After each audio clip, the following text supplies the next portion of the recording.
Stavím sa, že ťa určite niekedy zaujímalo, ako vznikne takáto stena. Tak sa poď so mnou na to pozrieť. Veľkou výhodou je mať na bagri pazúr alebo rotačné kliešte, pretože si kameň krásne otočíte a osadíte podľa potreby. Začali sme tým, že sme si museli najskôr odhádzať časť hromady, aby sme sa dostali do medze, kde kamene budeme ukladať. Táto hromada, čo vidíte, vážila približne 10 tón a jednalo sa o pieskovce. Následne sme si povyberali kamene, ktoré budú tvoriť základ našej steny. Na spodnú radu používame vždy najväčšie a najťažšie kamene, aby stena dobre sedela. Keď sa spravila prvá rada, vyrovnala sa a medzery sme zasypali hlinou.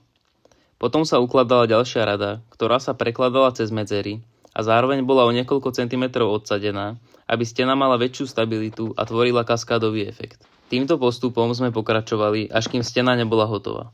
A tu je výsledok. No finálnu podobu dosiahne stena až po zasadení a vykvitnutí rastlín, ktoré sa nasadia do medzier medzi kameňmi.